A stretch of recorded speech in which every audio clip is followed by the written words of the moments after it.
أرسله بالحق بشيرا ونذيرا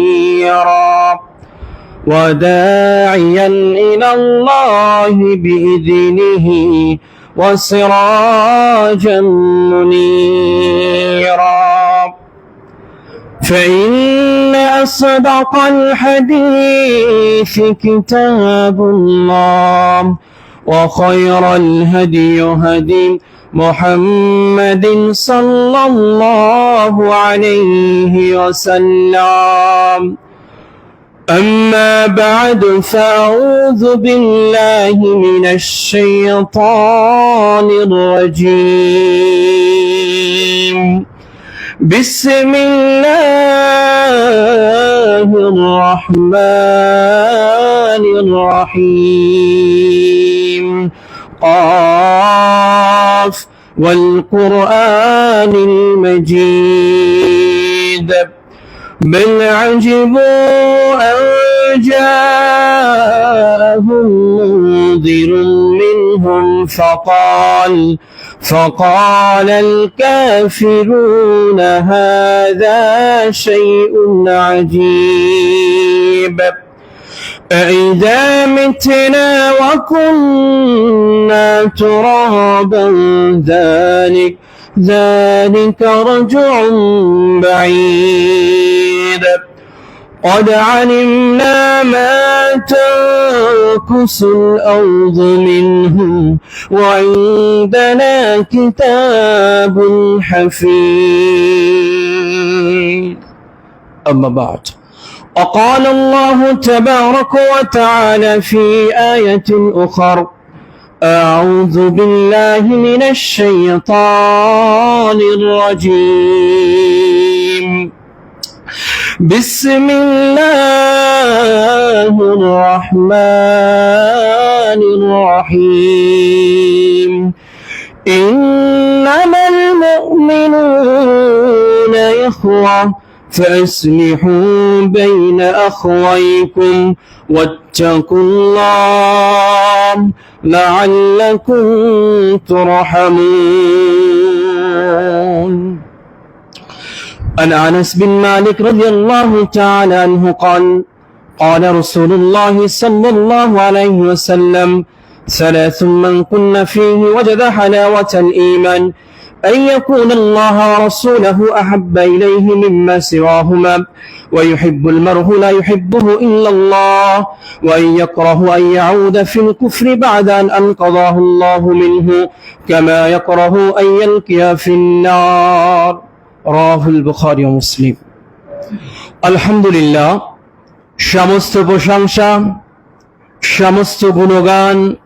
সমস্ত তারিফ সেই মহিয়ান গরিয়ান কৃপাধান সেই আল্লাহ সুবহানাহু ওয়া তাআলার জন্য যে আল্লাহ সুবহানাহু ওয়া তাআলা আমাদেরকে লাখো লাখো কোটি কোটি মানুষের মধ্য থেকে বাছাই করে তার কিছু প্রিয় বান্দাদেরকে সৈয়দুল আইয়াম তথা জুমার দিনে সৈয়দুল মাকান তথা পৃথিবীর সর্বোৎকৃষ্ট স্থান মসজিদে আসার তৌফিক দান করেছেন এজন্য সকলে বলি আলহামদুলিল্লাহ অতঃপর অজস্র অগণিত দুরূদ ও সালাম বর্ষিত হোক মানবাচার মুক্তির দূত আহমদ মুস্তাফা নবী কুলের সম্রাট যে নবীর দেখানো পথে যে নবীর শেখানো পথে প্রতিটি মানুষ পরিচালিত হতে বাধ্য যে নবীর পথ যে নবীর পন্থা যে নবীর তরিকা কোন ব্যক্তি যদি অনুসরণ করে সেই ব্যক্তি তার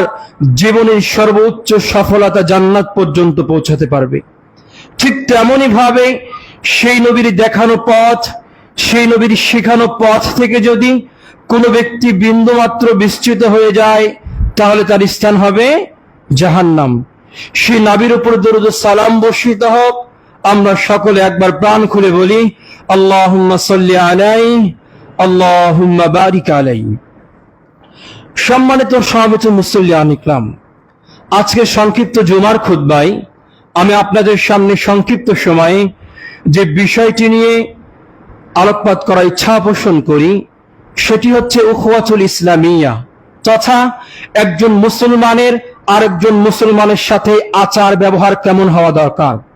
অর্থাৎ আমরা সকলেই মুসলিম ভাই, কিন্তু আমার একটা ভাইয়ের সাথে আমার সম্পর্ক কেমন হবে, আমার একটা মুসলিম ভাইয়ের সাথে আমার আচার ব্যবহার কেমন হবে, কোরআন এবং হাদিস থেকে সংক্ষিপ্ত সময়ে জানার চেষ্টা করব ইনশাআল্লাহ। ওয়া মা তাওফীক ইল্লা বিল্লাহ।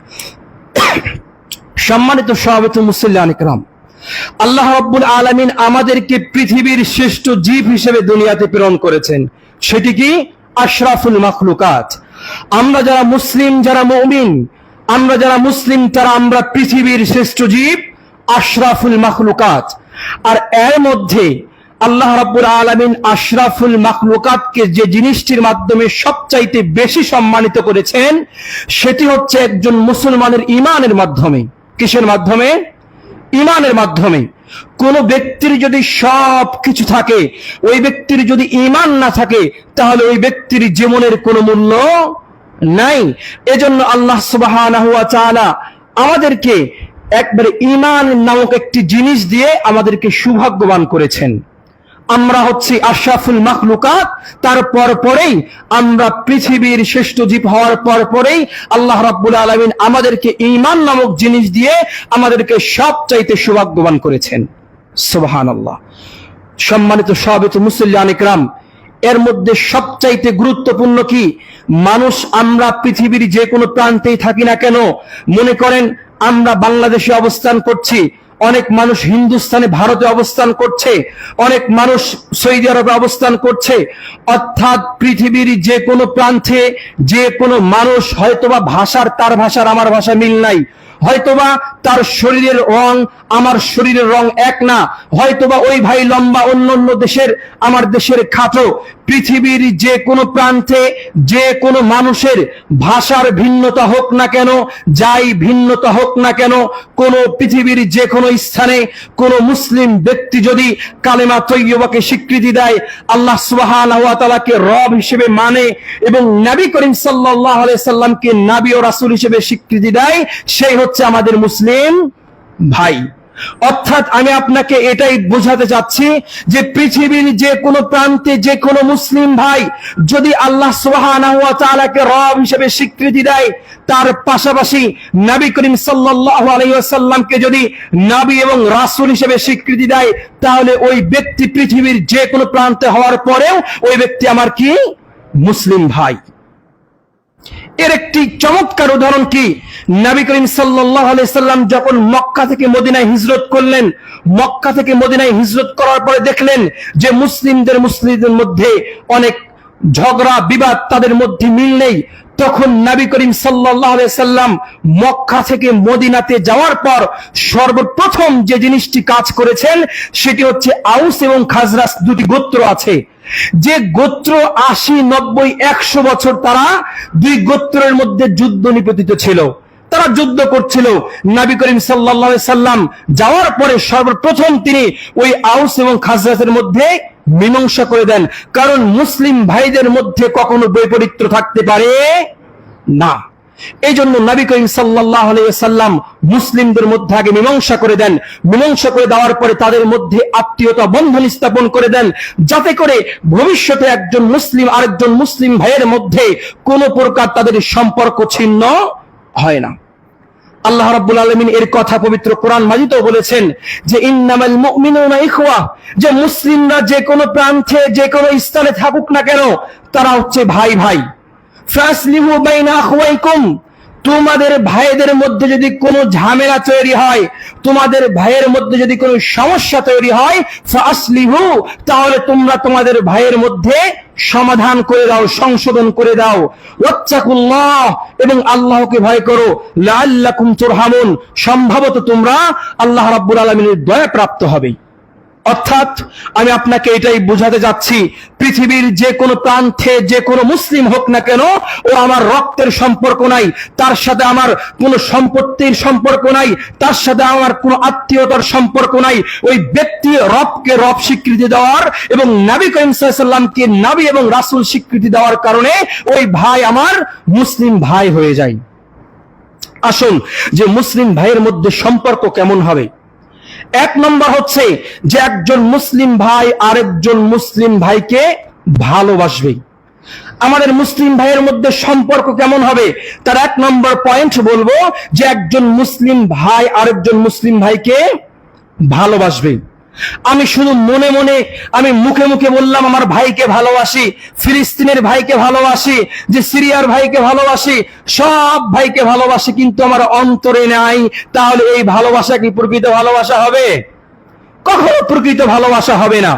এই জন্য নবী করিম সাল্লাল্লাহু আলাইহি ওয়াসাল্লাম বলছেন, সহিহ মুসলিমের হাদিস, আন আবি হুরায়রা রাদিয়াল্লাহু তাআলা আনহু قال, বিখ্যাত সাহাবী আবু হুরায়রা রাদিয়াল্লাহু তাআলা আনহু থেকে বর্ণিত, তিনি বলেন নবী করিম সাল্লাল্লাহু আলাইহি ওয়াসাল্লাম বলেছেন, লা তাদখুলুল জান্নাতা হাত্তা ইউমিনু, তোমরা ততক্ষণ পর্যন্ত জান্নাতে প্রবেশ করতে পারবে না যতক্ষণ না তোমরা ঈমান আনয়ন করো। তাহলে ঈমান ছাড়া কি জান্নাতে প্রবেশ করা যাবে? যাবে না। আল্লাহ রাসূল আরো বলছেন, ওয়ালা তুমিনু হাত্তা তুহাব্বু, তোমরা কখনো প্রকৃতপক্ষে মুমিন হতে পারবে না যতক্ষণ না তোমরা পরস্পরে ভালোবাসো। অর্থাৎ আপনি যখন পরস্পরে ভালোবাসবেন তখন আপনার ঈমান মজবুত হবে, আর যখন আপনার ঈমান মজবুত হবে তখন আপনি জান্নাতে প্রবেশ করতে পারবেন। আর যদি আপনার ভালোবাসা মজবুত না হয়, আপনি ভালোবাসেন না, তাহলে আপনার ঈমানও মজবুত নাই, আপনি জান্নাতে প্রবেশ করতে পারবেন? পারবেন না। এই জন্য করে আমার মুসলিম ভাইয়ের প্রতি পৃথিবীর যে কোনো প্রান্তই থাকুক না কেন, আমার মুসলিম ভাইয়ের প্রতি কি থাকতে হবে? ভালোবাসা থাকতে হবে। নবী করিম সাল্লাল্লাহু আলাইহি ওয়াসাল্লাম আরো বলেছেন, সালাসুম মান কুন্না ফীহি ওয়াজাদা হালাওয়াতাল ঈমান, কোন ব্যক্তির মাঝে যদি তিনটা বৈশিষ্ট্য থাকে, কোন ব্যক্তির মাঝে যদি তিনটা গুণ থাকে, ওই ব্যক্তি প্রকৃতপক্ষে ঈমানের স্বাদ পাবে। নবী করিম সাল্লাল্লাহু আলাইহি ওয়াসাল্লাম বলছেন, তার এক নম্বর হচ্ছে আইয়াকুনাল্লাহ ওয়া রাসূলুহু আহাব্বা ইলাইহি মিম্মা সিওয়াহুমা, পৃথিবীর মধ্যে সব কিছুর চাইতে ওই মুমিন ব্যক্তির কাছে আল্লাহ এবং তার রাসূল প্রিয় হতে হবে। অর্থাৎ পৃথিবীর আপনি আপনার স্ত্রীকে ভালোবাসবেন, আপনি আপনার সন্তানকে ভালোবাসবেন, আপনি আপনার মা বাবাকে ভালোবাসবেন, কিন্তু তার চাইতে, পৃথিবীর সব কিছুর চাইতে আপনাকে ভালোবাসতে হবে কাকে? কাকে ভালোবাসতে হবে? আল্লাহ সুবহানাহু ওয়া তাআলাকে, এবং সাথে সাথেও নবী করিম সাল্লাল্লাহু আলাইহি সাল্লামকে ভালোবাসতে হবে। তাহলে আপনি প্রকৃতপক্ষে ঈমানের স্বাদ পাবেন। নবী করিম সাল্লাল্লাহু আলাইহি সাল্লাম দুই নম্বর বলছেন যে আইয়ুহিব্বুল মারহু লা ইউহিব্বুহু ইল্লাল্লাহ, ওই ব্যক্তি কোন ব্যক্তিকে ভালোবাসবে আল্লাহ রাব্বুল আলামিনের সন্তুষ্টির জন্য। অর্থাৎ একজন মুসলিম ভাই আরেকজন মুসলিম ভাইকে ভালোবাসবে কার জন্য? আল্লাহ সন্তুষ্টির জন্য। আসুন শেষ করি হাদিস আগে। আল্লাহ রাসূল বলছেন, আর পরের অংশে বলছেন যে আইয়াকরাহু আইয়াউদা ফিল কুফরি বাদান আনকাযাহুল্লাহু কামা ইয়াকরাহু আইয়ুলকিয়া ফিন্নার, ওই ব্যক্তি, যে ব্যক্তি আল্লাহ সুবহানাহু ওয়া তাআলা জাহান্নাম থেকে ফিরিয়ে এনেছেন, ইসলামের শিক্ষা দিয়েছেন, ইসলামের শিক্ষা দেওয়ার পরে ওই ব্যক্তি অপছন্দ করে ওই জাহান্নামের দিকে যেতে, ওই তিন প্রকার ব্যক্তি ঈমানের স্বাদ পাবে। আমার কথা হচ্ছে দুই নম্বর কথা, সেটি কি? আইয়ুহিব্বুল মারহু লা ইউহিব্বুহু ইল্লাল্লাহ, কোন ব্যক্তি তার মুসলিম ভাইকে ভালোবাসবে কার জন্য? আল্লাহর জন্য। কিন্তু বর্তমান সময়ে দেখবেন যে আমরা দ্বীনি ভাই এবং দ্বীনি বোন বানাই না। আপনি বর্তমানে সোশ্যাল মিডিয়ায় দেখবেন, বর্তমানে অফলাইনে দেখবেন, বর্তমান সময়ে মানুষ দ্বীনি বোন নামে এমন কিছু নোংরা কাজ করে যেটা ইসলাম কখনো সমর্থন করে না। মনে করেন দ্বীনি বোনের পরিচয় দিয়ে ওই দ্বীনি বোনকে বানিয়ে প্রথমত দ্বীনি বোন বানায়, তারপরে পর্যায়ক্রমে ওই বোনের সাথে জিনায় লিপ্ত হয়ে যায়। এরকম অসংখ্য অগণিত নজির আছে বাংলাদেশে। এজন্য আপনি একজন ভাইকে ভালোবাসবেন দুনিয়ার সম্পত্তির জন্য না, আপনার মুসলিম ভাইকে ভালোবাসবেন যে মরার পরে কিছু আমাকে দিয়ে যাবে এই জন্য না। একমাত্র একটা মুসলিম ভাইয়ের সাথে আপনার ভালোবাসা হবে আল্লাহ রাব্বুল আলামিনের সন্তুষ্টির জন্য, তার দ্বীনের কল্যাণের জন্য। এছাড়া কোন মুসলিমের সাথে কোন মুসলিমের ভালোবাসা হতে পারে না। সম্মানিত সভাপতি মুসলিম ইকরাম, এজন্য শুধুমাত্র মনে মনেই, আমি মুখে মুখেই বললাম ভালোবাসি, আমার অন্তরে যদি মুসলিম ভাইয়ের পক্ষে যদি ভালোবাসা না থাকে, তাহলে আমি কখনো প্রকৃত মুসলিম হতে পারবো না। এর সবচাইতে চমৎকার উদাহরণ কি জানেন? নবী করিম সাল্লাল্লাহু আলাইহি সাল্লাম যখন মক্কা থেকে হিজরত করে মদিনায় চলে গেলেন, যাওয়ার পরে নবী করিম সাল্লাল্লাহু আলাইহি সাল্লামের যে সকল সাহাবা মুহাজিররা যারা বাড়ি গাড়ি স্ত্রী সন্তান পুত্র সবকিছু ত্যাগ করে তারা শুধুমাত্র আল্লাহ সুবহানাহু ওয়া তাআলার দ্বীনের জন্য মক্কা থেকে মদিনায় হিজরত করে নাই। মক্কা থেকে মদিনায় যখন হিজরত করলেন, মদিনায় হিজরত করার পরে যখন মুহাজির সাহাবীরা আসলেন, তাদের টাকা নাই, পয়সা নাই, বাড়ি নাই, গাড়ি নাই, ব্যবসা নাই, বাণিজ্য নাই, সন্তান নাই, স্ত্রী নাই, তারা একবারে নিঃস্ব। তখন আনসার সাহাবীরা যারা মদিনায় ছিলেন, তারা ভালো একজন মুসলিম ভাইয়ের ভালোবাসার দৃষ্টান্ত কেমন হবে দেখেন, যে তখন ওই আনসারী সাহাবাগুলো নবী করিম সাল্লাল্লাহু আলাইহি সাল্লামের যে মুহাজির সাহাবা ছিল তাদের জন্য তারা বলল, তোমরা ইসলামের জন্য ত্যাগ করে এসেছো, আমার সম্পত্তির অর্ধেক ভাগ তোমাকে দিয়ে দিলাম। তাদের সাথে কি আগের রক্তের কোনো সম্পর্ক ছিল? ছিল কোনো সম্পর্ক ছিল না, শুধুমাত্র একটি সম্পর্ক, সেটা মুসলিম ভাই। তখন আনসারী সাহাবীরা তাদের সম্পদ অর্ধেক দিয়ে দিল, যাদের ব্যবসা বড় ছিল ব্যবসা অর্ধেক দিয়ে দিল, তুমি মুসলিম ভাই ব্যবসা করো। আবার দেখা গেল যাদের স্ত্রী নাই, যাদের যে আনসারী সাহাবীর 4টা করে স্ত্রী বা 2টা 3টা স্ত্রী আছে, তখন এই মুহাজির ভাইকে বলল, আমার স্ত্রীর মধ্যে যাকে পছন্দ হয় তুমি আমাকে বলো, ওই স্ত্রীকে আমি তালাক দিয়ে দিব, তারপরে ওই তুমি স্ত্রীকে আমার ওই স্ত্রীকে বিবাহ করবে। এটা কি মুখের কথা মনে করেন আপনি?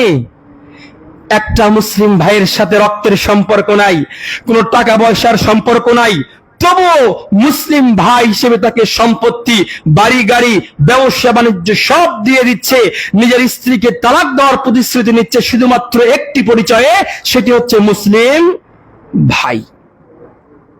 তাদের এই প্রশংসার কথা আল্লাহ রাব্বুল আলামিন পবিত্র কালামুল্লাহর মধ্যে উল্লেখ করেছেন। আল্লাহ রাব্বুল আলামিন বলছেন, والذين تبوأوا الدار والإيمان من قبلهم يحبون من هاجر إليهم ولا يجدون في صدورهم حاجة مما أوتوا ويؤثرون على أنفسهم ولو كان بهم خصاصة।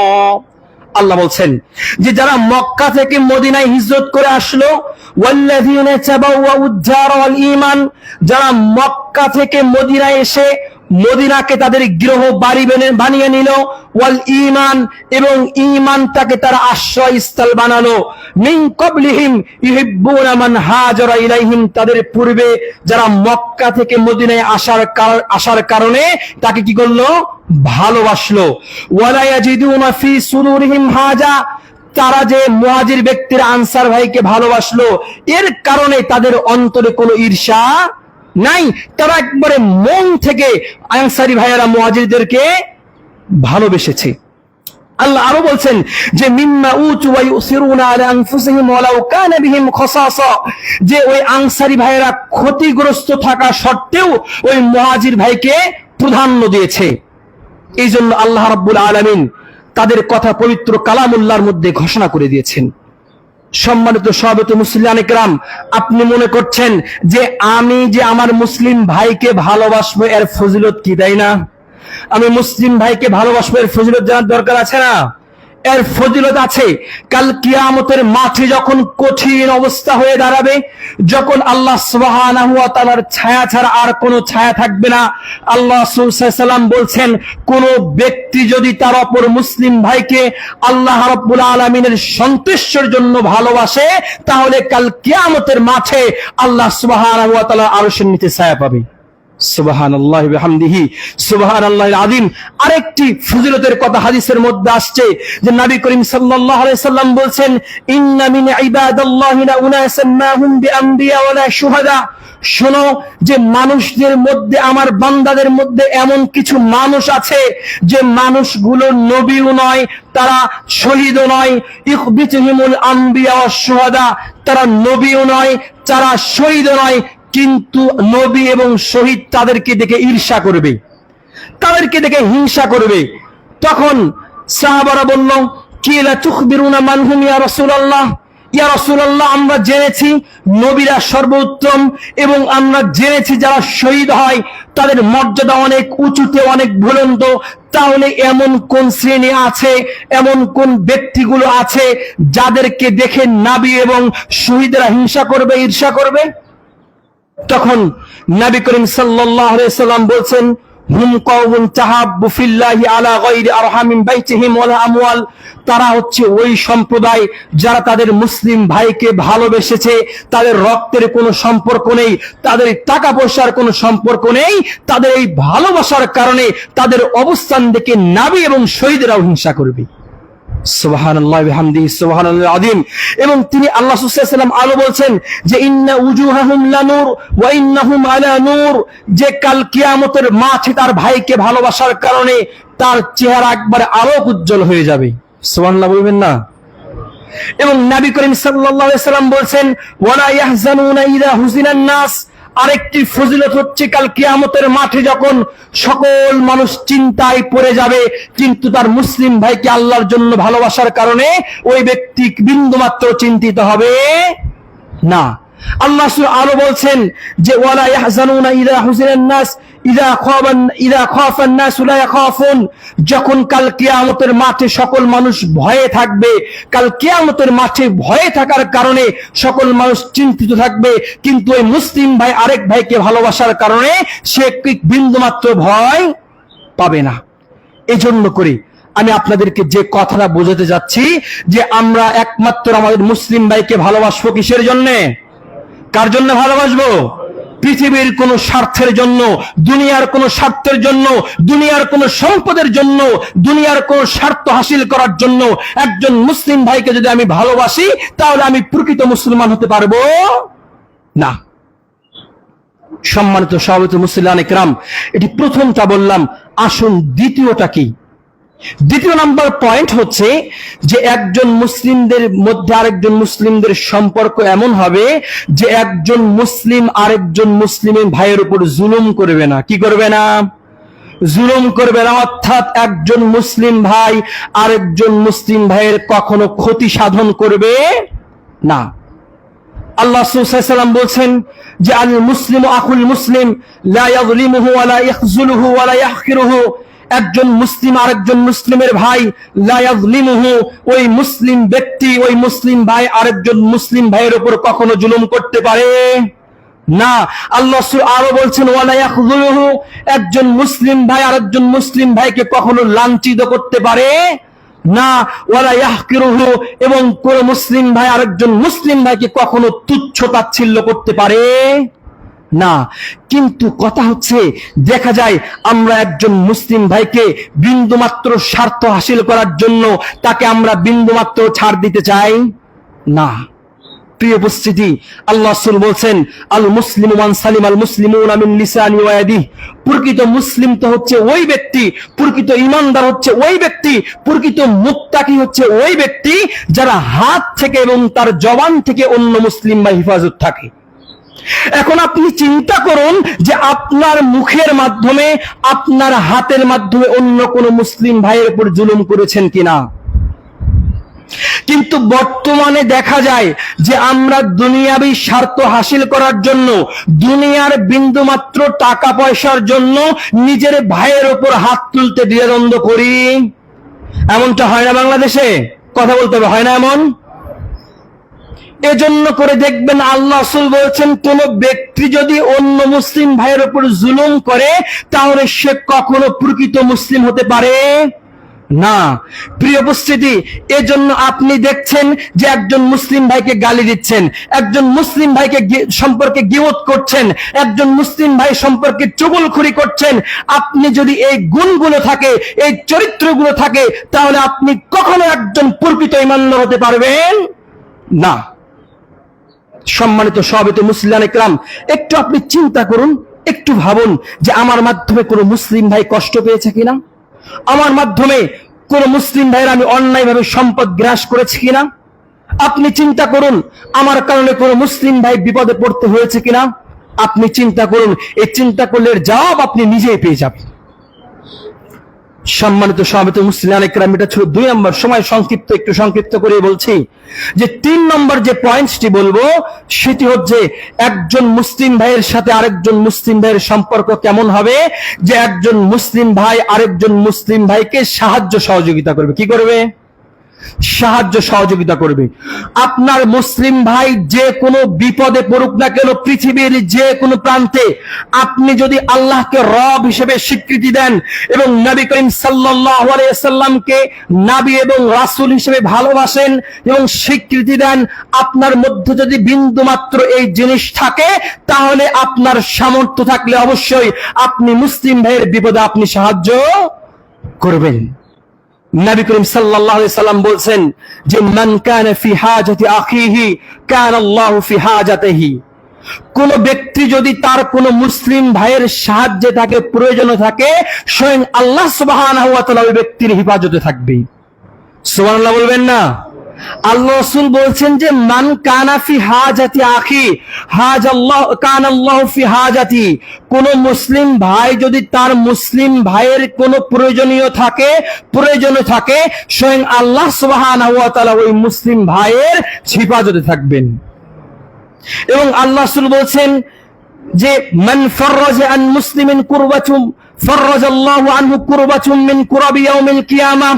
কোন ব্যক্তি যদি পৃথিবীর কোন ব্যক্তি যদি তার মুসলিম ভাইয়ের কাছ থেকে একটি বিপদকে, একটি কষ্টকে দূরীভূত করে দেন, আল্লাহ সুবহানাহু ওয়া তাআলা কাল কিয়ামতের মাঠে কঠিন বিবেচনাময় মুহূর্তে তার বিপদগুলো কষ্ট করে দূর করে দেবেন।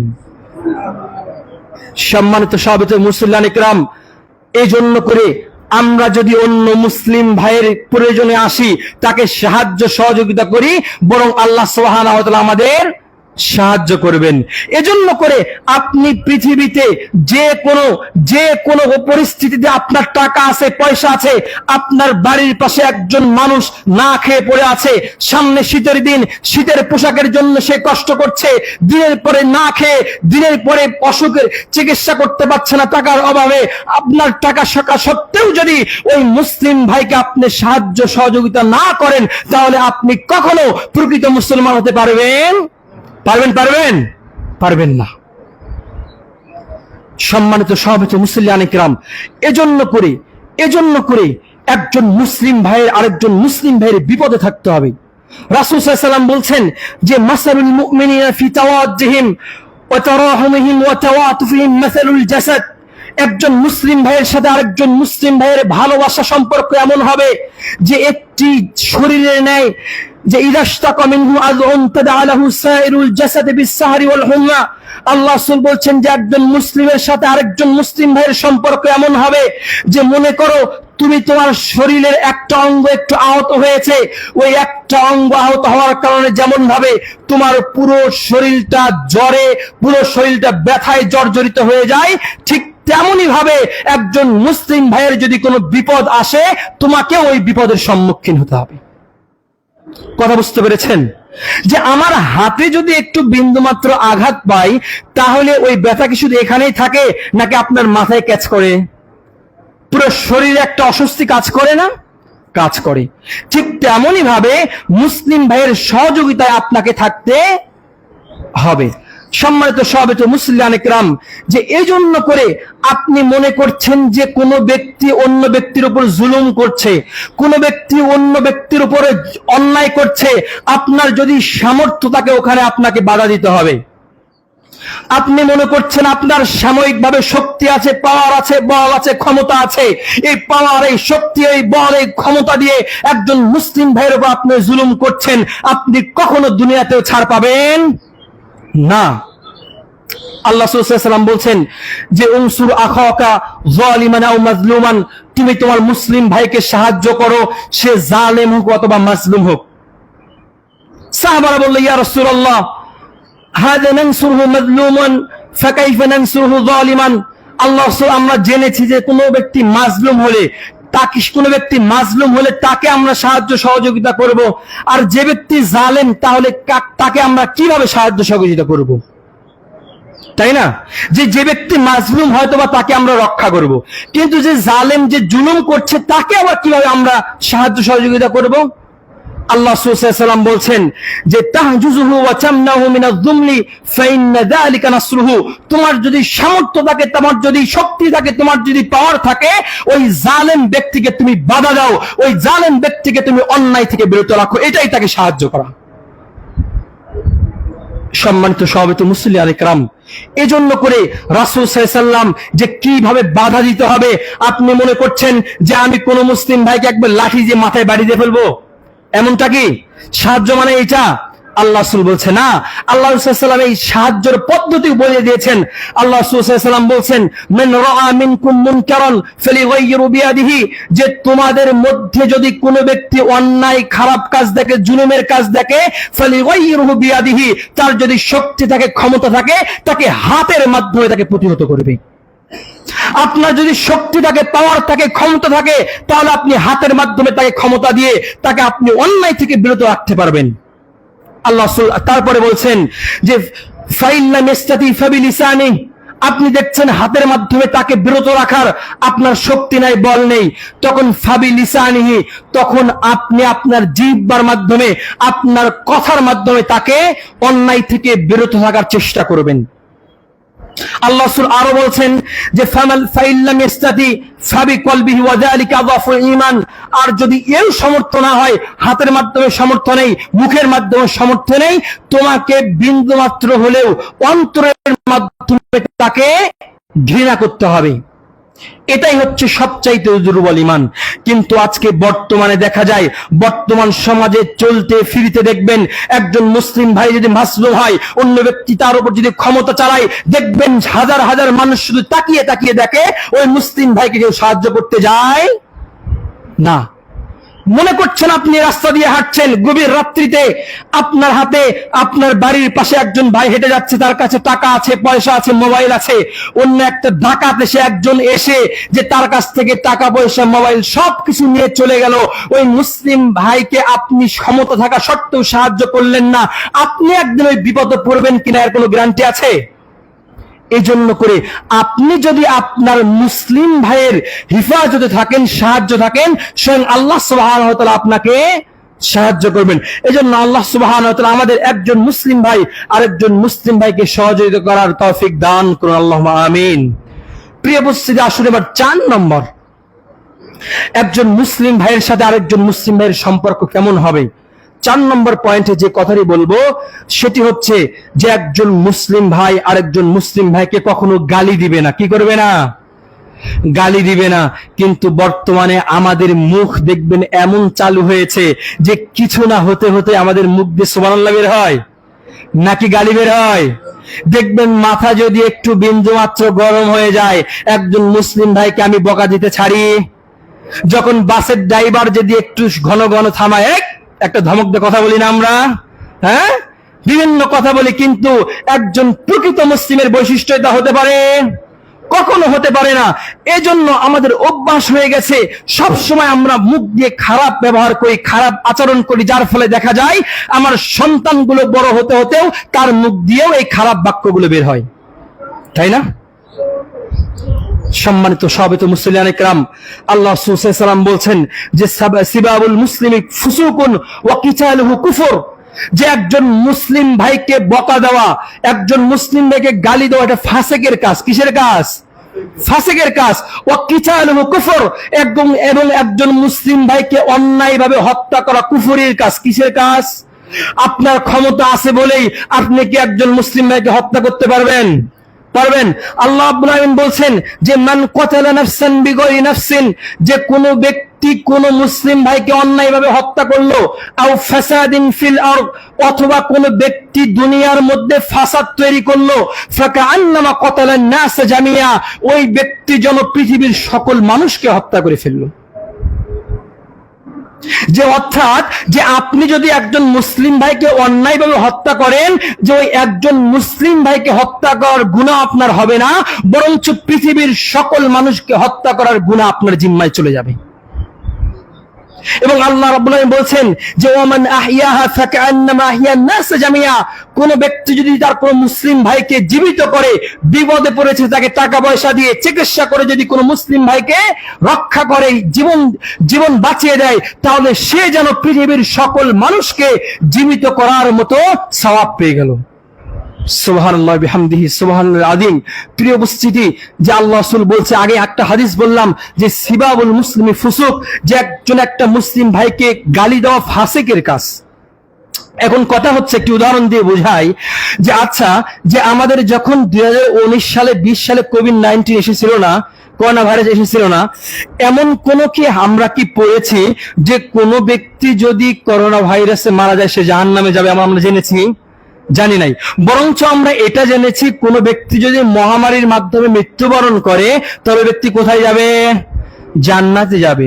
আমি উদাহরণ দিয়ে এটাই বোঝাচ্ছি যে করোনা ভাইরাস যতটা না ভয়ঙ্কর, তার চাইতে সবচাইতে বেশি ভয়ঙ্কর হচ্ছে এই ফুসুকি।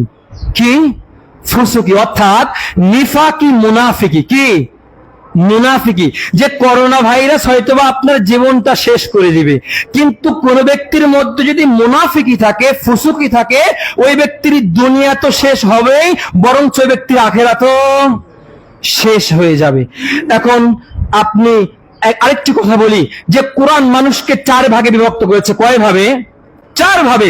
যে একজন যদি মুসলমান, সে ব্যক্তি মৃত্যুর পরে তার আমল ঈমান ঠিক থাকলে কোথায় যাবে?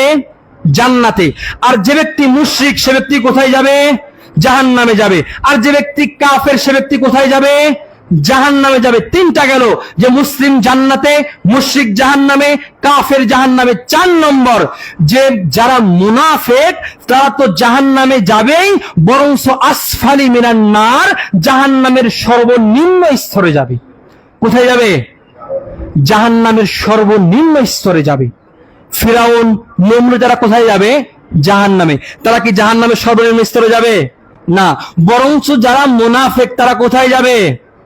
জাহান্নামের সর্বনিম্ন স্তরে যাবে। এটা আমার কথা না, আল্লাহ রাব্বুল আলামিন বলছেন যে ইন্নাল মুনাফিকিনা ফি দারকিল আসফালি মিনান নার ওয়া লান তাজিদ লাহুম নাসীরা। যে যারা মুনাফিক, ইন্নাল মুনাফিকিনা ফি দারকিল আসফালি মিনান নার, যারা মুনাফিক তারা জাহান্নামের সর্বনিম্ন স্তরে যাবে।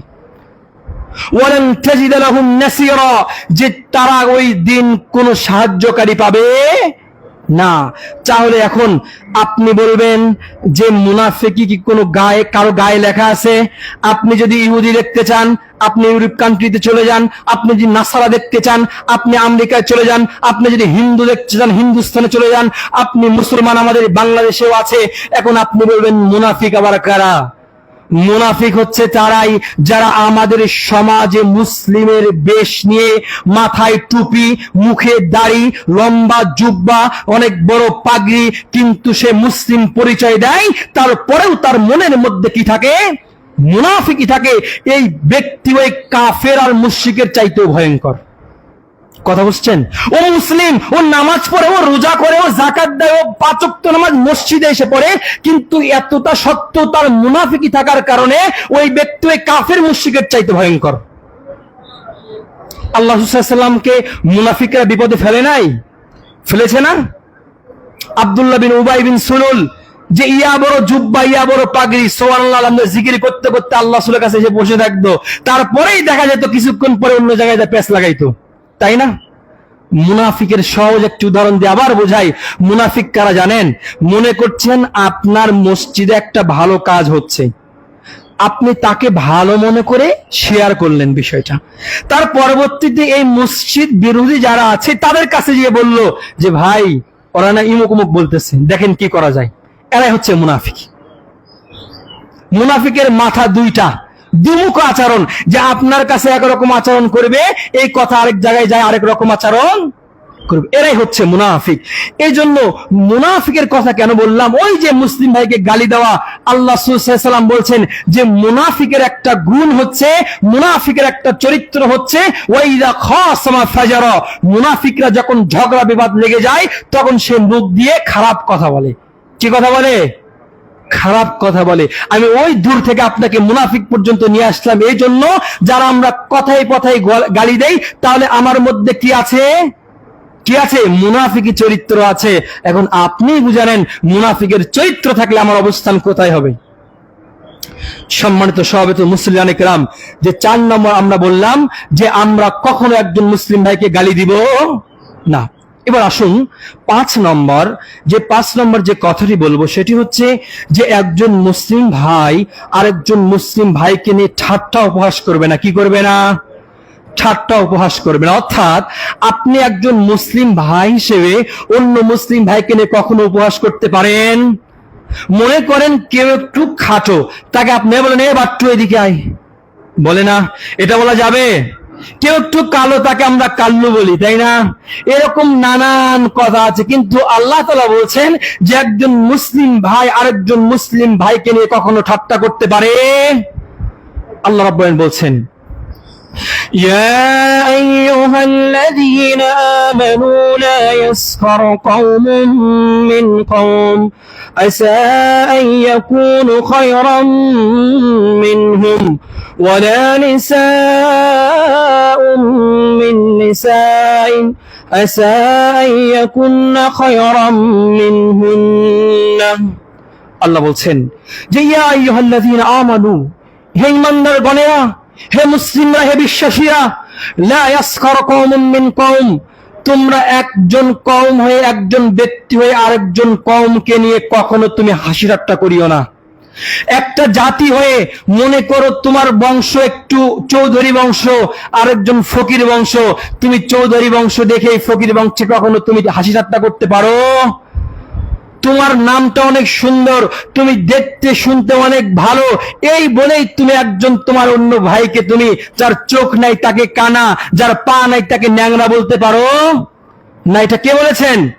আল্লাহ বলেছেন। আর আল্লাহ আরো বলছেন যে আসা ইয়াকুনা খায়রাম মিনহুম, হতে পারে যার খাটো, যার চোখ নাই, যার পা নেই, ওই ব্যক্তি তোমার চাইতে উত্তম হতে পারে, তাই না? আমরা কে উত্তম কে ভালো এটাকে আমরা জানি, এটাকে আমরা মেসেজ করতে পারবো? এটা করবেন কে?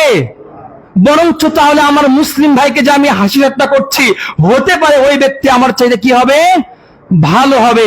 এবং আল্লাহ তাআলা আরো বলছেন যে ওয়ালা নিসাউম মিন নিসাইন আসা ইয়াকুনা খায়রাম মিনহুন্না, কোন মহিলা যেন অন্য কোন মহিলাকে নিয়ে হাসি ঠাট্টা না করে, হতে পারে যে মহিলাগুলো হাসি ঠাট্টা করছে তার চাইতে ওই মহিলাটা উত্তম। আমি এই কথাটি এজন্যই বললাম, দেখবেন এই হাসি ঠাট্টার বিষয়টা এবং অহংকারের বিষয়টা সবচাইতে হয়ে থাকে কাদের মাঝে? মহিলাদের মাঝে। বিন্দু একটা ছোট্ট ছোট্ট ইস্যুকে নিয়ে, ছোট্ট ছোট্ট বিষয়কে নিয়ে দেখবেন একজন আরেকজনের মা বাবা 14 গোষ্ঠী উদ্ধার করে ফেলে, তাই না? করে কি করে না? এমন হয় না নাকি? সম্মানিত সভাপতি মুসলিয়ান ইকরাম, এজন্য যে একজন মুসলিম আরেকজন মুসলিম ভাইকে কখনো হাসি ঠাট্টা করতে পারে না। এরপরে আসুন যে 6 নম্বর, যে আমরা মুসলিম ভাই আরেকজন মুসলিম ভাইয়ের নাম বিকৃত করতে পারবো না। কি করতে পারবো না? নাম। অর্থাৎ আমার নাম হচ্ছে একটা, আপনি তাকে অন্য নামে ডাকবেন, তাই না? এই যেমন ইবাদুর রহমান, তাকে আপনি অযথা একটা নামে ডাকলেন, আব্দুল্লাহ তাকে আব্দু বলে ডাকলেন, যে বিভিন্ন বিভিন্ন নামে ডাকলেন। বরঞ্চ একজন মুসলিমের বৈশিষ্ট্য হবে তাকে যে নাম দেওয়া হচ্ছে ওই নামে তাকে ডাকতে হবে। এর দলিল আল্লাহ সুবহানাহু ওয়া তাআলা পবিত্র কালামুল্লাহর মধ্যে বলছেন যে ওয়ালা তালমিজু আনফুসাকুম ওয়ালা তানাবাজু বিল আলকাব। আল্লাহ বলছেন যে ওয়ালা তালমিজু আনফুসাকুম, তোমরা নিজেরা একজন আরেকজনকে নিয়ে কটূক্তি করিও না। ওয়ালা তানাবাজু বিল আলকাব, একজন আরেকজনের লকব নিয়ে, তার নাম নিয়ে কখনো হাসি ঠাট্টা করো না। বিসাল ইসমুল ফুসুক বাদাল ঈমান ওয়া মান লাম ইয়াতুব ফাউলাইকা হুমুয যালিমুন। এটা কতই না নিকৃষ্ট পাপ, কতই না নিকৃষ্ট গুনাহ। কোন ব্যক্তি যদি এর থেকে তওবা না করে মৃত্যুবরণ করে, সে জালেম হিসেবে মৃত্যুবরণ করবে। কি হিসেবে? তাহলে আমরা কি একজন আরেকজন মুসলিম ভাইয়ের নাম বিকৃত করতে পারবো? পারবো না। আল্লাহ রাব্বুল আলামিন আমাদেরকে হেফাজত করুন, আল্লাহুম্মা আমিন। সম্মানিত সভাপতি মুসলিম ইকরাম, আমরা 6 নম্বর বললাম। 7 নম্বর যে পয়েন্টটি বলবো সেটি হচ্ছে যে একজন মুসলিম ভাই আরেকজন মুসলিম ভাইয়ের প্রতি কুধারণা করতে পারে না। যে একজন মুসলিম ভাইয়ের প্রতি আপনি কখনো খারাপ ধারণা রাখতে পারেন না। আপনি মনে করছেন যে মসজিদের ইমাম সাহেব বা যে 5 ওয়াক্ত নামাজ আদায় করে ও ফোনে কথা বলছে, এখন দেখলেন যে অনেকক্ষণ যাবত ধরে কথা বলছেন, তখন আপনি বললেন হ্যাঁ 5 ওয়াক্ত নামাজ পড়ে অন্যজনের সাথে কথা বলছে, এখানে ডাল মে কুছ কালা হে, তাই না? আপনি ধারণা করে নিলেন হয়তোবা সে ব্যক্তি হতে পারে তার মায়ের সাথে বাবার সাথে কথা বলতেছে, এখানে আপনি খারাপ একটা চিন্তা করে ফেললেন। আবার হতে পারে যে আপনি দেখলেন আপনার মসজিদের সভাপতি, সেক্রেটারি, যে ক্যাশিয়ার ও হলের সামনে দিয়ে যাইতেছে, এখন আপনি চিন্তা করলেন হয়তোবা সে হল থেকে আসছে, অথচ ওই ব্যক্তি হলের সামনে দিয়ে হেঁটে হেঁটে যাচ্ছে। এমন কোন একজন মুসলিম ভাই আরেকজন মুসলিম ভাইয়ের প্রতি খারাপ ধারণা করতে পারে। ওই তো আমরা একটা উদাহরণ শুনেছিলাম না, যে একটা চোর রাত্রিবেলাতে যে চুরি করা শেষ 3টার দিকে হাত মুখ ধুতেছে নদীতে, পুষ্করিণীতে হাত মুখ ধুতেছে। আরেকজন ব্যক্তি যে ও তাহাজ্জুদ পড়ে, যিনি রাত্রি 3টা বাজে ওই পুষ্করিণী বা নদীতে ওযু করতে আসছে। এখন যে ব্যক্তি চোর ওই বলতেছে এতদিন জানতাম আমি শুধু চুরি করি, আজকে দেখি তো ও চুরি করছে, ও চুরি করার পরে হাত মুখ ধুচ্ছে। এখন যে ব্যক্তি তাহাজ্জুদ পড়ে ওই চিন্তা করছে এতদিন মনে করতাম শুধু আমি তাহাজ্জুদ গুজারি, ও আমি দেখছি যে আজকে আরেকজন তাহাজ্জুদের জন্য ওযু করছে। তাহলে যাই যেটা করে তার মনের মধ্যে ওটাই কি করে, কুমন্ত্রণা আসে। কথা বুঝতে পেরেছেন আমার? এই জন্য করে একজন মুসলিম ভাই আরেকজন মুসলিম ভাইয়ের প্রতি কখনো খারাপ ধারণা রাখতে পারে না। এর দলিল আল্লাহ রাব্বুল আলামিন সূরাতুল হুজরাতের 12 নম্বর আয়াতে বলছেন, আউযু বিল্লাহি মিনাশ শাইতানির রাজিম, ইয়া আইয়ুহাল্লাযীনা আমানু ইজতানিবু কাসীরাম মিনায-যন্ন ইন্না বা'যায-যন্নি ইসম। আল্লাহ বলছেন ইয়া আইয়ুহাল্লাযীনা আমানু, ওহে ঈমানদারগণেরা, ওহে বিশ্বাসীরা যারা ঈমান এনেছো, যে ইজতানিবু তোমরা বিরত থাকো, কাসীরাম মিনায-যন্ন অধিকাংশ সময় ধারণা করা থেকে বিরত থাকো, ইন্না বা'যায-যন্নি ইসম কারণ কিছু কিছু ধারণা হয়ে থাকে পাপ। সুতরাং যারা ঈমানদার, যারা মুত্তাকি, যারা মুসলিম, তোমরা কি করো, ধারণা থেকে বিরত থাকো। সম্মানিত সভাপতি মুসলিমান ইকরাম, আল্লাহ রাসূল সাল্লাল্লাহু আলাইহি ওয়াসাল্লাম আরো বলছেন যে ইয়াকুমুয-যন্ন ফাইন্নায-যন্না আকযাবুল হাদিস, যে তোমরা ধারণা থেকে বিরত থাকো, কারণ এই ধারণা অধিকাংশ সময় মিথ্যা রূপান্তরিত হয়ে যায়। আমি আপনাদেরকে দুটি উদাহরণ দিব, যে একটি হচ্ছে নবী করিম সাল্লাল্লাহু আলাইহি সাল্লাম যখন রমজানে ইতিকাফে বসেছিলেন, ইতিকাফে বসার পর নবী করিম সাল্লাল্লাহু আলাইহি সাল্লামের স্ত্রী সাফিয়া তিনি নবী করিম সাল্লাল্লাহু আলাইহি সাল্লামের কাছে দেখা করতে আসলেন। দেখা করার পরে নবী করিম সাল্লাল্লাহু আলাইহি সাল্লামের স্ত্রী যখন বাড়ির দিকে যাবেন, যাওয়ার সময় নবী করিম সাল্লাল্লাহু আলাইহি সাল্লাম তাকে এগিয়ে দেওয়ার জন্য যাচ্ছিলেন। যাওয়ার পরে কিছুক্ষণ যাওয়ার পরে দেখলেন দুইজন সাহাবী তাকে দেখে ফেললো। দেখে ফেলার পরে তারা হয়তো বা দেখার পরে দৃষ্টিটা সরে নিল। তখন নবী করিম সাল্লাল্লাহু আলাইহি সাল্লাম ডাক দিয়ে বললেন এদিকে আসো। আসার পরে নবী করিম সাল্লাল্লাহু আলাইহি সাল্লাম বললেন যে ওটা আমার স্ত্রী সফিয়া। কারণ কি? এর কারণ হচ্ছে যে রাসূলের প্রতিও অন্য মানুষের খারাপ ধারণা হতে পারে, এজন্য নবী করিম সাল্লাল্লাহু আলাইহি সাল্লাম কি করেছেন, তাদেরকে ওই যাতে সন্দেহ না হয় এই সন্দেহ দূর করার জন্য বলেছে ওটা আমার স্ত্রী সফিয়া। আরেকটি ঘটনা বলি, যে নবী করিম সাল্লাল্লাহু আলাইহি সাল্লাম যখন ইফকের ঘটনা, এটা বিখ্যাত শুনেছেন হয়তো অনেকে, ইফকের ঘটনা নামে পরিচিত। নবী করিম সাল্লাল্লাহু আলাইহি সাল্লাম যে 6ষ্ঠ হিজরিতে বনু মুস্তালিকের যুদ্ধ হয়, 6ষ্ঠ হিজরিতে বনু মুস্তালিকের যুদ্ধ যখন হয়, তখন নবী করিম সাল্লাল্লাহু আলাইহি সাল্লাম হচ্ছে যুদ্ধ গেছেন সাহাবীদের সাথে। আর তখন নিয়ম ছিল যখন কোন যুদ্ধে রাসূল সাল্লাল্লাহু আলাইহি সাল্লাম বের হতেন, তখন তার স্ত্রীদের মধ্যে লটারি হতো যে কোন স্ত্রী তার যুদ্ধের সাথী হবে। তখন লটারি করার পরে বনু মুস্তালিকের যুদ্ধে 6ষ্ঠ হিজরিতে যে আমাদের উম্মুল মুমিনিন আয়েশা রাদিয়াল্লাহু তাআলা আনহার নাম উঠেছে। যখন তিনি যুদ্ধে গেছেন, যুদ্ধ শেষের দিকে, যে এমন একটা জায়গায় রূপান্তরিত হয়ে গেছে, রাত হয়ে গেছে, যে রাত্রিতে আর অন্য জায়গায় যাওয়ার কোনো সুযোগ নেই। তখন নবী করিম সাল্লাল্লাহু আলাইহি ওয়াসাল্লাম আদেশ দিলেন যে আমরা রাত্রিতে আজকে একাই অবস্থান করব। রাত্রিতে অবস্থান করলো তখন, আর এর আগেই যে পর্দার বিধানটা নাজিল হয়ে গেছে।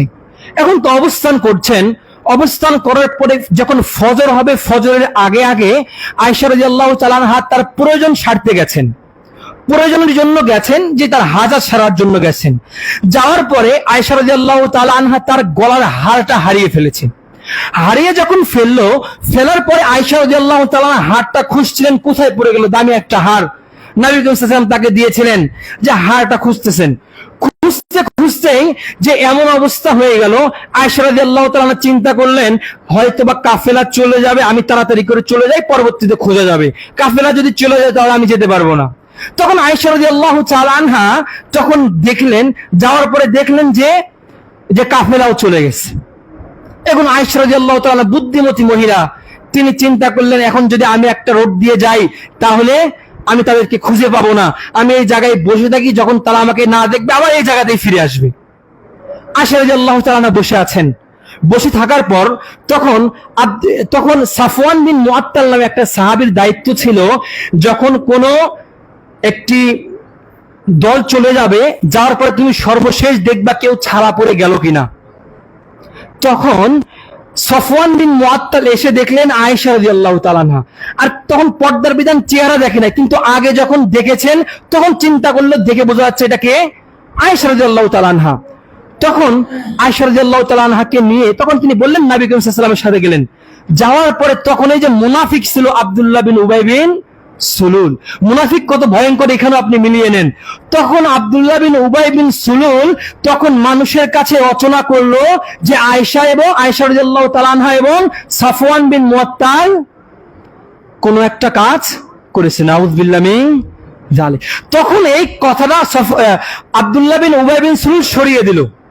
তখন আরো একটু সাহাবা, যে হাসান বিন সাবিত, মিসনান এবং হামজা বিন জাহাশ, তারাও এই কথাটা কি করলো, ছড়িয়ে দিল। মানে ধারণা কত বিপজ্জনক হতে পারে আমি আপনাকে এটাই বুঝাচ্ছি। তখন নবী করিম সাল্লাল্লাহু আলাইহি ওয়াসাল্লামের কানে কথাটি চলে আসলো। নবী করিম সাল্লাল্লাহু আলাইহি ওয়াসাল্লাম অনেক কষ্ট পেলেন, যে হাই আমার স্ত্রীকে নিয়ে এত বড় একটা অপবাদ, তিনি অনেক কষ্ট পেলেন। আয়েশা রাদিয়াল্লাহু তাআলা আনহা চিন্তায় পড়ে গেলেন, যে তার কয়েকদিন যাবত খাওয়া নাই, একবারে চিন্তিত অবস্থায় হয়ে গেছেন। পরবর্তীতে দেখা গেল আল্লাহ রাব্বুল আলামিন 1 মাস পরে তার এই যে অপবাদ দিয়েছিল, এই অপবাদ দূর করার জন্য তিনি পবিত্র কোরআন কারীমের 10টি আয়াত নাজিল করেন। সুবহানাল্লাহ। আমি এই ঘটনার মাধ্যমে আপনাকে এটাই বোঝাচ্ছি যে ধারণা কত বিপজ্জনক হতে পারে। দেখেছেন যে আল্লাহ রাসূল এবং আল্লাহ রাসূলের স্ত্রীকে যে ধারণা ছাড় দেয় নাই, এজন্য আমরা কখনো একজন মুসলিম ভাই আরেকজন মুসলিম ভাইয়ের প্রতি খারাপ ধারণা রাখতে পারি না। আমার মুসলিম ভাইয়ের প্রতি সব সময় কি ধারণা হবে, ভালো ধারণা হতে হবে, উত্তম ধারণা হতে হবে। আসুন যে 8 নম্বর, সংক্ষিপ্ত বলে শেষ করবো সময় শেষের দিকে, যে 8 নম্বর যেটি হচ্ছে যে একজন মুসলিম ভাই আরেকজন মুসলিম ভাইয়ের গোপন দুষ্কৃতি তালাশ করা যাবে না।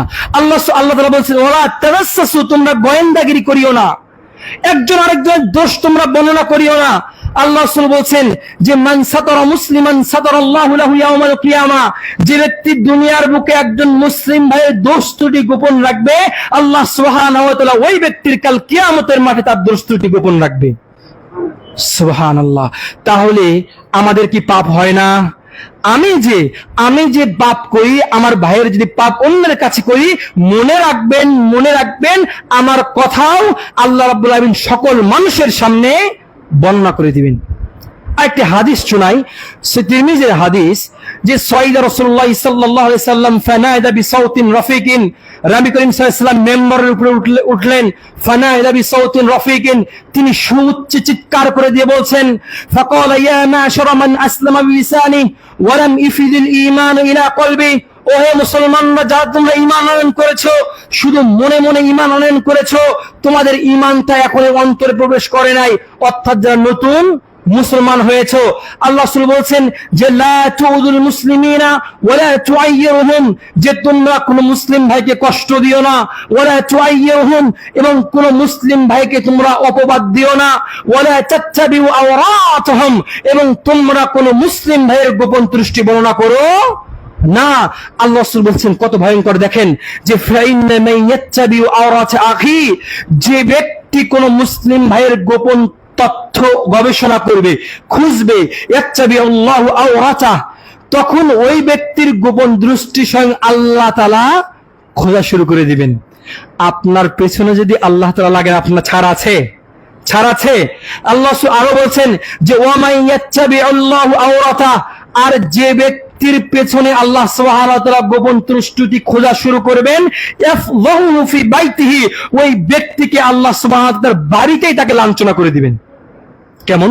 উদাহরণ দেই, যে মনে করছেন আপনি একজন মুসলিম ভাইয়ের দোষ ত্রুটি গণনা করছেন, বলে বলে বেড়াচ্ছেন যে অমুক এটা, অমুক এটা, অমুক এটা, অমুকের এর সাথে এটা আছে, গণনা করে ফেলছেন।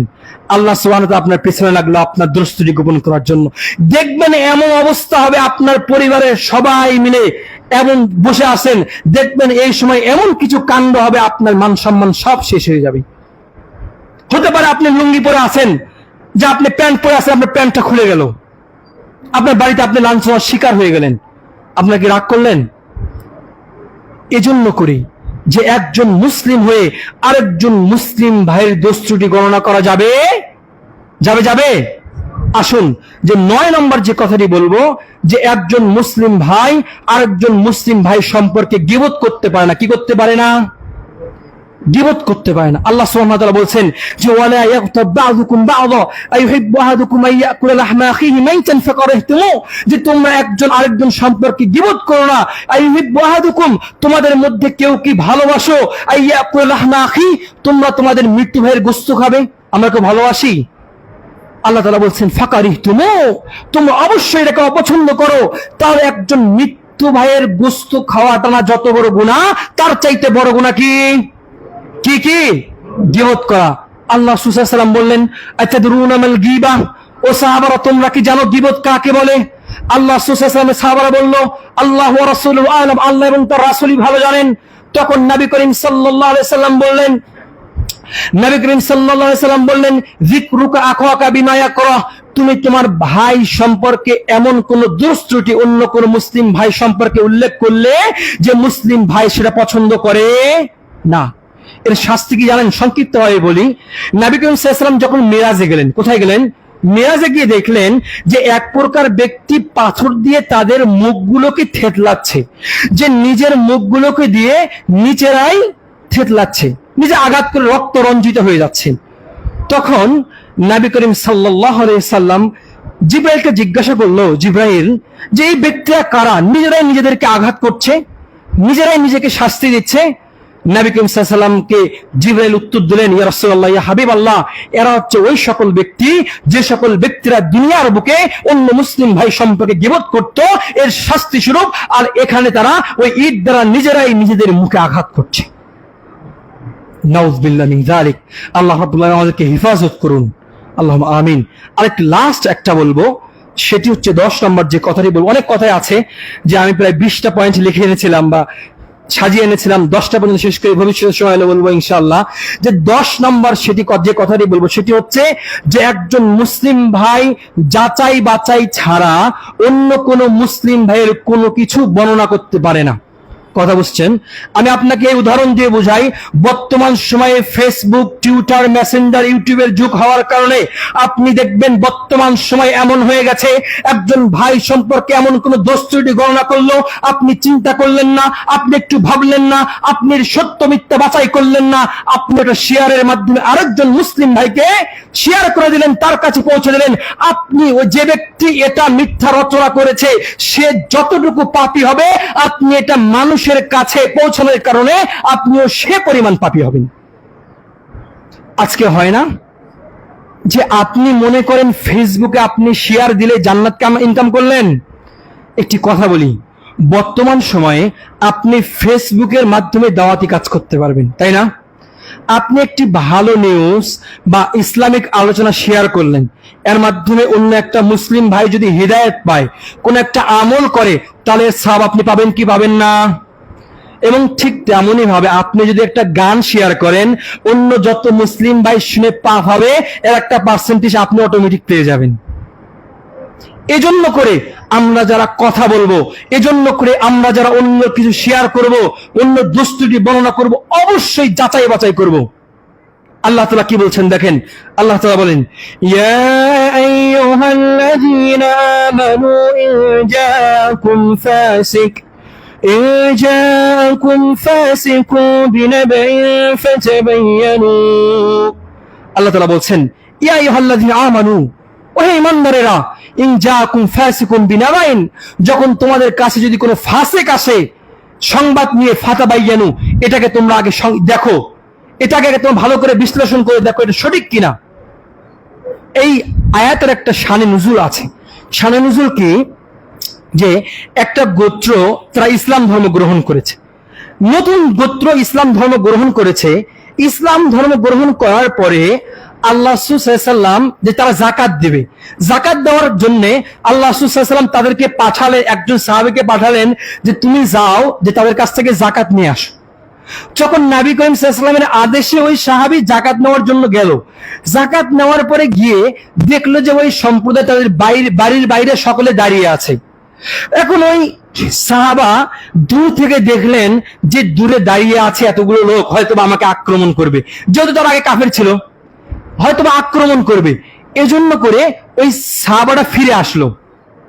ফিরে আসার পরে আল্লাহ রাসূল সাল্লাল্লাহু আলাইহি ওয়াসাল্লামকে বলল, ইয়া রাসূলুল্লাহ, যে হয়তোবা তারা আজকে আমাকে আঘাত করবে, তারা আমাকে মারবে, এই জন্য করে তারা দাঁড়িয়ে আছে। আল্লাহ রাসূল সাল্লাল্লাহু আলাইহি ওয়াসাল্লাম ক্ষিপ্ত হয়ে গেল, তোরা ইসলাম গ্রহণ করেছে, তারা এমন করবে কেন? আল্লাহ রাসূল সাল্লাল্লাহু আলাইহি ওয়াসাল্লাম আরেকটা দল পাঠালেন যে দেখো কি অবস্থা। তখন নবী করিম সাল্লাল্লাহু আলাইহি ওয়াসাল্লাম যাওয়ার পরে শুনলেন যে যে ওই ব্যক্তিরা নতুন ইসলাম গ্রহণ করেছে, যাকাত দিবে, যে আল্লাহ রাসূলের সাহাবী আসবে, এই সাহাবীকে অভ্যর্থনা জানানোর জন্য, ওই ব্যক্তিকে স্বাগতম জানানোর জন্য, ওয়েলকাম জানানোর জন্য সকলে একত্রিত হয়ে গেছে। আর ওই সাহাবা মনে করেছে কি তাকে মারের জন্য দাঁড়িয়ে আছে। আল্লাহ রাসূল সাল্লাল্লাহু আলাইহি ওয়াসাল্লাম এরপরে আল্লাহ সুবহানাহু ওয়া তাআলা এই আয়াত নাযিল করলেন, ইয়া আইয়ুহাল্লাযীনা আমানু ইন জাআকুম ফাসিকুম বিনাবাইন ফাতাবায়ানু, ও ঈমানদারগণেরা, যখন তোমাদের কাছে কোনো সংবাদ আসবে, এই সংবাদ শোনা মাত্রই তোমরা এটা বর্ণনা করিও না, বরঞ্চ এর আগে তোমরা এটা কি করো, বিচার বিশ্লেষণ করো, যাচাই বাছাই করো। আল্লাহ রাসূল সাল্লাল্লাহু আলাইহি ওয়াসাল্লাম বলছেন যে কাফা বিল মারই কাযিবান আইয়ুহাদ্দিসু বিকুল্লি মা সামিয়া, একজন ব্যক্তি মিথ্যাবাদী হওয়ার জন্য এতটুকুই যথেষ্ট যে যা সে শুনবে তাই সে প্রচার করবে, বর্ণনা করবে। একজন ব্যক্তি মিথ্যাবাদী হওয়ার জন্য এই যথেষ্ট। আপনি কি মনে করেন যে সমাজে বেশি কথা বলে আর মূল্য কম না বেশি? কম।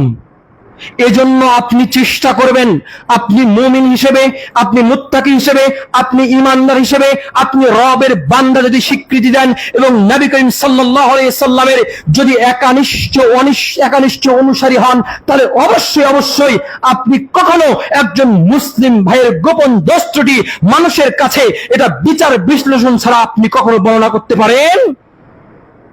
এবং আপনি যদি প্রকৃত উম্মতে মুহাম্মাদী হন, প্রকৃত ঈমানদার হন, মুত্তাকি হন, অবশ্যই অবশ্যই আমরা মুসলিম ভাইয়ের প্রতি এমন কোনো কাজ করা যাবে না, এমন কোনো অন্যায় করা যাবে না, এমন কোনো জুলুম করা যাবে না যে কথার মাধ্যমে, যে কাজের মাধ্যমে, আমার যে কার্যকলাপের মাধ্যমে আরেকজন মুসলিম ভাই কষ্ট পাবে, এটা আমরা কখনো করব না। আল্লাহ সুবহানাহু ওয়া তাআলা আমাদেরকে সংক্ষিপ্ত সময়ে যে কথাগুলো শুনলাম, এই কথাগুলো যেন আমাদের জীবনে বাস্তবায়ন করতে পারি। আল্লাহ সুবহানাহু ওয়া তাআলা আমাদেরকে সেই তৌফিক দান করুন, আল্লাহুম্মা আমিন। আল্লাহ সুবহানাহু ওয়া তাআলার কাছে আরো দোয়া করি, আল্লাহ আমাদের মাঝে অনেকেই অসুস্থতা আছেন, আমরা যেন আল্লাহ রাব্বুল আলামিন যেন আমাদের সকল অসুস্থতাকে পরিপূর্ণ শিফায়ে কামিলা দান করে। আল্লাহর কাছে আরো দোয়া করি, আল্লাহ আমাদের মাঝে অনেকে ঋণগ্রস্ত আছেন, আমাদের এই মসজিদে ঋণগ্রস্ত, আমরা যেন আমাদের এই মসজিদকে এবং আমাদের ব্যক্তিগত যারা ঋণগ্রস্ত আছি, আল্লাহ সুবহানাহু ওয়া তাআলা আমাদের এই ঋণগুলোকে পরিশোধ করার তৌফিক দান করুন। আল্লাহর কাছে আরো দোয়া করি, আল্লাহ আমরা যেন কাল কিয়ামত পর্যন্ত আমরা তোমার দ্বীনের উপর থাকতে পারি, তোমার ইসলামের উপর থেকে আমরা কাল কিয়ামত মৃত্যুর আগ পর্যন্ত যেন, কিয়ামতের আগ পর্যন্ত যেন ইসলাম নামক ছায়াতলে থাকতে পারি এবং মৃত্যুর আগ পর্যন্ত যেন তোমার ইবাদত করতে পারি। আল্লাহ রাব্বুল আলামিন আমাদেরকে সেই তৌফিক দান করুন, আল্লাহুম্মা আমিন। আল্লাহর কাছে দোয়া করি, আল্লাহ আমরা যেন এই যে কথাগুলো শুনলাম, এই কথাগুলো আমাদের জীবনে বাস্তবায়ন করতে পারি, আল্লাহুম্মা আমিন। বারাকাল্লাহু লানা ওয়া লাকুম।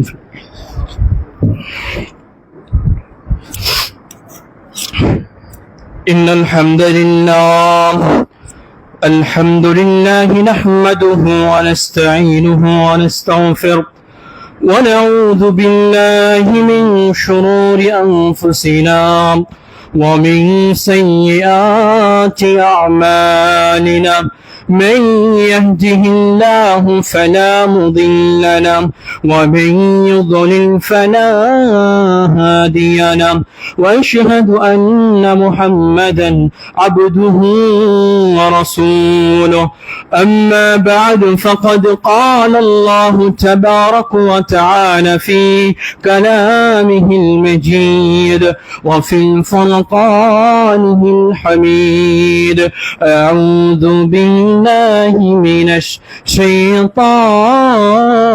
الرجيم يا أيها الذين آمنوا استعينوا إن الله وملائكته يصلون على النبي يا أيها الذين آمنوا صلوا عليه وسلموا تسليما اللهم صل على محمد وعلى آل محمد كما صليت على إبراهيم وعلى آل إبراهيم إنك حميد مجيد اللهم بارك على محمد وعلى آل محمد كما باركت على إبراهيم وعلى آل إبراهيم إنك حميد مجيد ربنا آتنا في الدنيا حسنة وفي الآخرة حسنة وقنا عذاب النار رب اغفر لي ولوالدي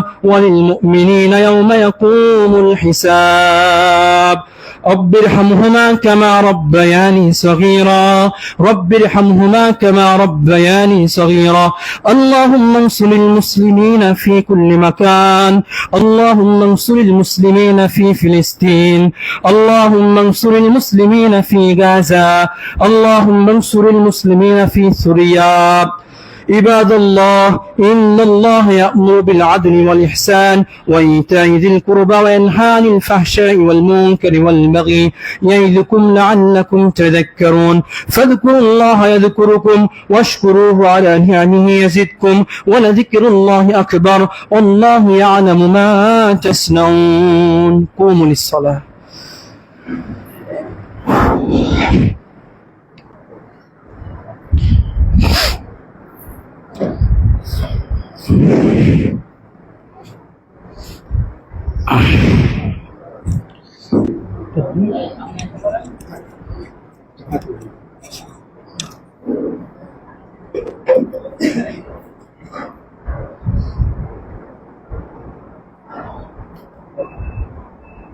الله أكبر الله أكبر أشهد أن لا إله إلا الله أشهد أن محمدا رسول الله حي على الصلاة حي على الفلاح قد قامت الصلاة قد قامت الصلاة الله أكبر الله أكبر لا إله إلا الله পায়ে পা কাঁধে কাঁধ মিলে কাতার সোজা করে নিন কাতারের মাঝে ফাঁকা জায়গাগুলো পূর্ণ করে নিন ইসতাউ আতাদিলু ওয়া আকিমু সুফাকুম আল্লাহু আকবার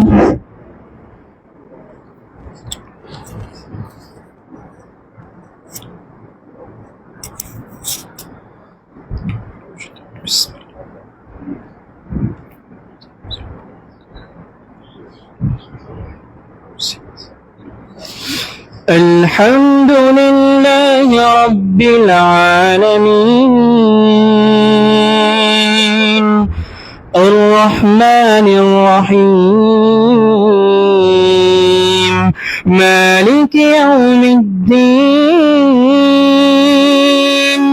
إياك نعبد وإياك نستعين اهدنا الصراط المستقيم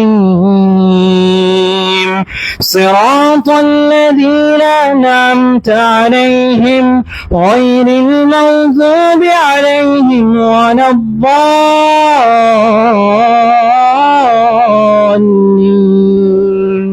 آمين سبح اسم ربك الأعلى الذي خلق فسوى والذي قدر فهدى والذي أخرج المرعى فجعله غثاء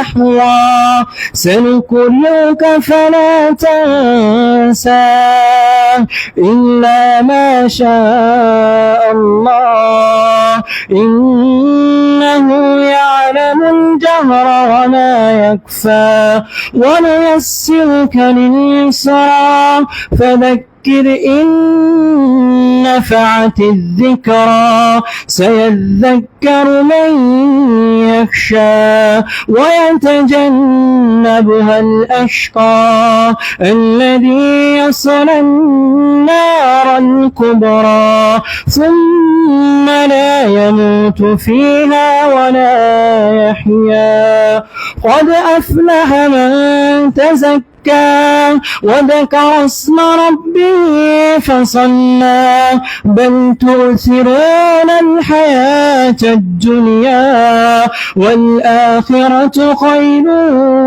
وأبقى إن هذا لفي الصحف الأولى صحف إبراهيم وموسى.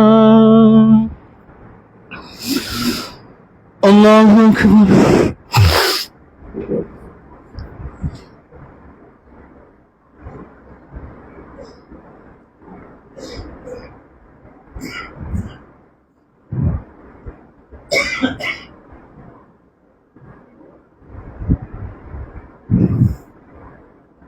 سمع الله لمن حمده ربنا لك الحمد. الله أكبر.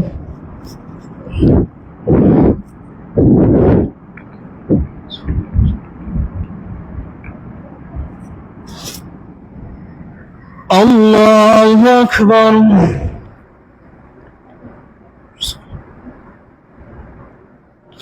الله أكبر.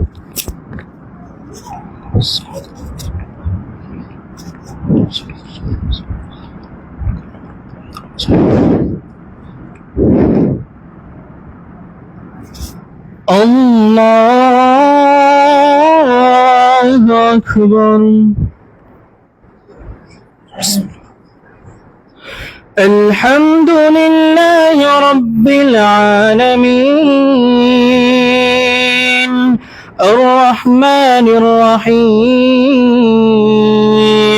مالك يوم الدين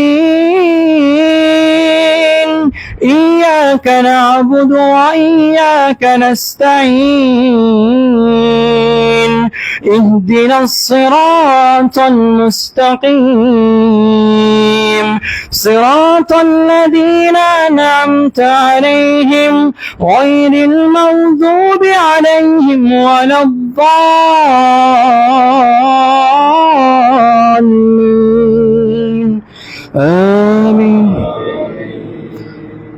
هل أتاك حديث الغاشية وجوه يومئذ خاشعة عاملة ناصبة تسلى نارا حامية تسقى من عين آنية ليس لهم طعام إلا من ضريع لا يسمن ولا يغني من جوع وجوه يومئذ ناعمة لسعيها راضية في جنة عالية لا تسمع فيها لاغية فيها عين جارية فيها سرر مرفوعة وأكواب موضوعة ونمارق مصفوفة أفلا ينظرون إلى الإبل كيف خلقت وإلى السماء كيف رفعت وإلى الجبال كيف نصبت وإلى الأرض كيف سطحت فذكر إنما أنت مذكر لست عليهم بمسيطر إلا من تولى وكفر فيعذبه الله العذاب الأكبر إن إلينا إيابهم ثم إن علينا حسابهم. الله أكبر.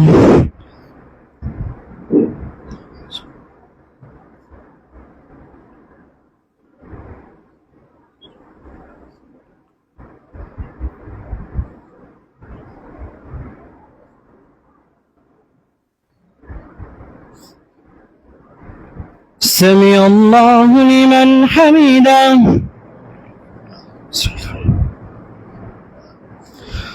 الله أكبر.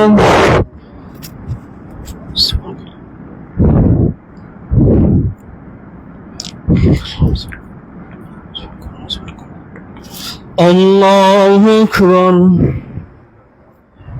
الله أكبر.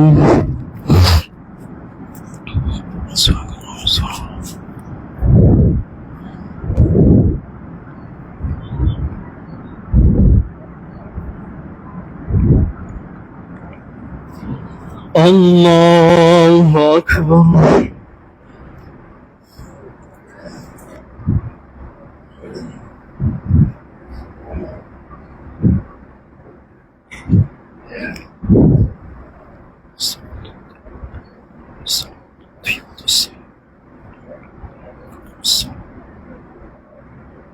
السلام عليكم. أشهد أن لا إله إلا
السلام عليكم ورحمة الله.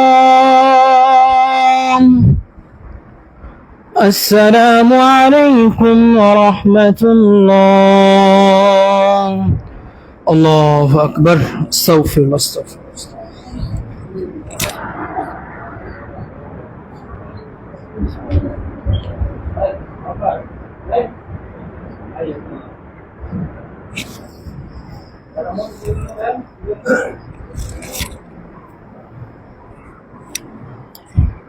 আউযু বিল্লাহি মিনাশ শাইতানির রাজিম। বিসমিল্লাহির রহমানির রহিম। সম্মানিত মুসল্লিন একরাম ও পর্দার আড়ালের মা ও বোনেরা, সবাই আমাকে একটু 2 মিনিট সময় দিবেন। আমি একটু আমাদের মসজিদের বিষয়ে কিছু কথা আপনাদেরকে এখন বলবো। সেটা হচ্ছে, আপনারা জানেন এই মসজিদ জমি ক্রয় করার শুরু থেকে এই পর্যন্ত অনেক টাকার দরকার হয়েছে। তো আমরা এগুলা আপনাদের মাধ্যমেই আমরা এগুলা করতে পেরেছি। যার যার অবস্থান থেকে যে যতটুকু পারছেন দিয়েছেন। তা আমাদের এই জমি কেনার সময় আমাদের প্রায় 10-12 লাখ টাকা এখনো ঋণ রয়ে গেছে। তো এটা আশা করি আপনারা আপনাদের শুভাকাঙ্ক্ষী যারা ধনাঢ্য ব্যক্তি আছেন তাদের সাথে আলোচনা করবেন এবং আমাদের এই ঋণটা যেন আমরা দিতে পারি সেই সহযোগিতা আপনারা শুরু থেকে আমাদের যেভাবে করেছেন ইনশাআল্লাহ এভাবে করবেন। আসলে আপনাদের এই কথাটা আমরা প্রায়ই আমাদের যারা খুতবা দিয়েছে তারা সবাই বলে গেছে, তারপরে আমি একটু আবার মনে করাই দিলাম যে জিনিসটা আমাদের ঋণ, এই ঋণটা শুধু আমাদের না, এটা সবার ঋণ। আপনারা যারা এখানে মুসল্লি আছেন সবাই নিজ দায়িত্বে একটু চেষ্টা করবেন। আমার কাছে নাই তাতে গিয়েছে, যাদের কাছে আছে তাদের সাথে বিষয়টা একটু আলোচনা করবেন এবং আমরা যেন এই ঋণটা খুব দ্রুত শোধ করতে পারি, আমাদের এই সহযোগিতাটা করবেন ইনশাআল্লাহ। আসসালামু আলাইকুম ওয়া রাহমাতুল্লাহ।